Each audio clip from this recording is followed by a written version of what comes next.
Time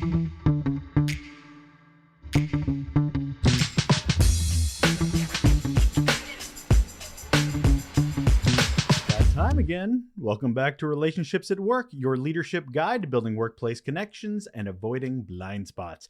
I'm your host, Russell Lolliker, a communications and leadership expert with a couple of decades of experience in both those areas and a whole heap of curiosity on how we can make the workplace a better place. If you're a leader trying to understand and improve your impact on work culture and the employee experience, well, you found yourself in the right place. It's Thursday. It's a mini episode, quick, valuable bits of information to help your mindset for the week ahead, usually under about 10 minutes. At least that's what I try to aim for. These are all inspired by the Raw Note newsletter, which you can absolutely subscribe to for free. Just go to russellolliker.com or relationshipsatworkshow.com. It's up there. It says free right there. Easy. Follow the steps. You got it in your hot little hands. But for right now, let's get into it, shall we? We're going to talk about problems. And the problem with working leaders. I was doing some volunteer work earlier this year at a pretty big conference in LA. It was a great experience. I got just a small, teeny weeny glimpse into what goes into making these events hugely successful operationally. And during a conversation I had with one of the co-volunteers, he brought up the fact that he used to work for a military organization, and they really loved throwing around the term of working leaders. Now, this really stuck out to me. It really did. And I think it's because I'd heard the term a lot before, but it was usually told to me by old school managers that explained that they had working leaders as an answer to leaders they felt just delegated and didn't do any real work. That's what it felt like. It felt like an antidote to go, we don't have leaders. We have like working leaders, like they actually do things. It actually took me a few years to shift my understanding and really see how horrible this thinking is. See, here's the thing. The problem with working leaders is that they don't have the opportunity to actually lead. Great leadership needs space to think, to strategize, to understand, to craft, to consider, to empathize, to not be seen and treated like yet another cog in the corporate wheel. Truthfully, nobody should feel or be treated like a cog in a wheel. And if you want leaders to lead, you can't look at them like this, because unfortunately, having this attitude about leaders greatly limits their ability to do all the good things, all the strategizing, all the intention leading. It just treats them like another position to heap work on. Is productivity important? Of course it is. Absolutely.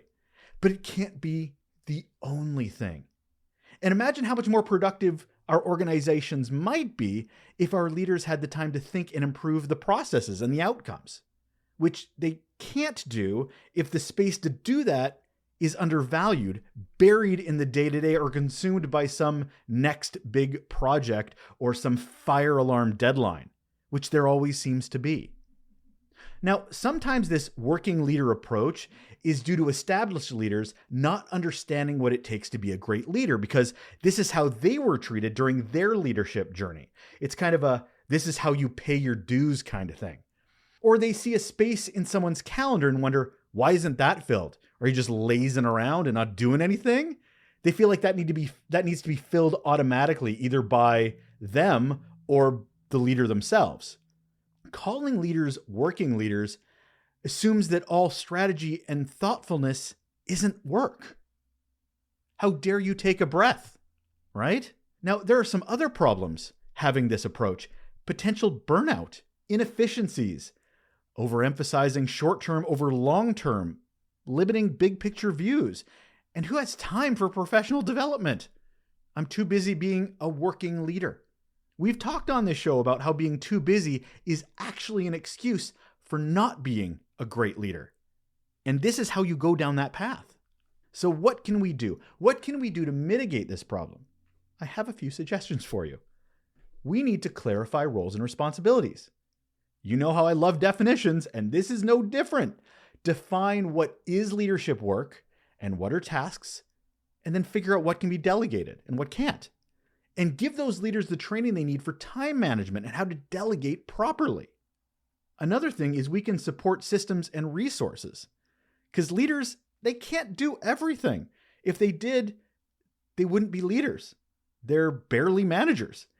ensure those leaders have the administrative and operational support they need, whether that's people or technology or both. And another thing we can do is foster a collaborative culture. Why not empower our teams to be proactive in taking initiative and ownership of tasks, prioritizing things like open communication so we know what's working and what's too much, and then train team members so they have the skills and confidence to help their leaders. We're not islands out here. We all need to be working together. It reminds me of those conversations we had right as soon as the pandemic was coming in, because established leaders would wonder what their staff are doing because they don't see them throughout the day. What are they at home? What are they doing? Gardening? What are they doing? They're playing video games. They're going for walks. They're watching TV. They're not really working because I can't see them.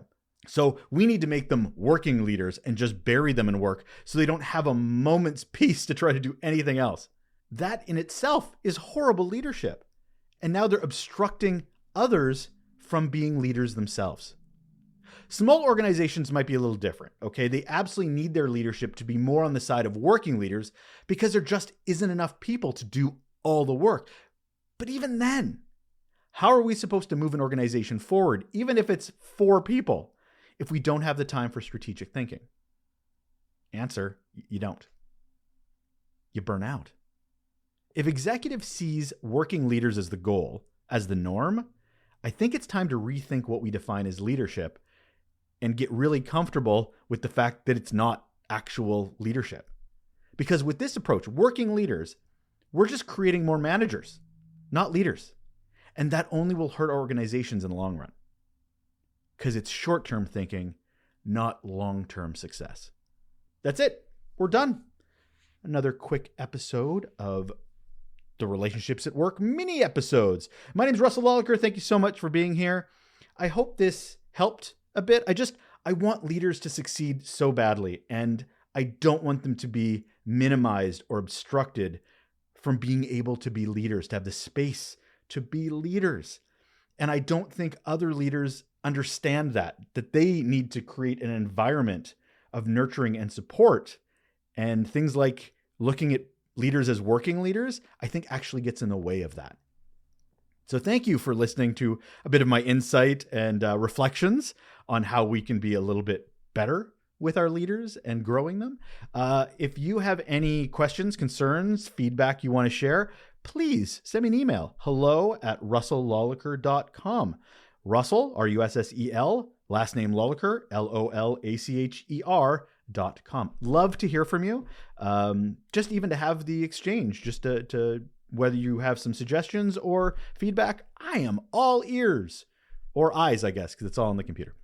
All right, I'll leave it there because my funny is getting unfunny. All right, take care of yourself.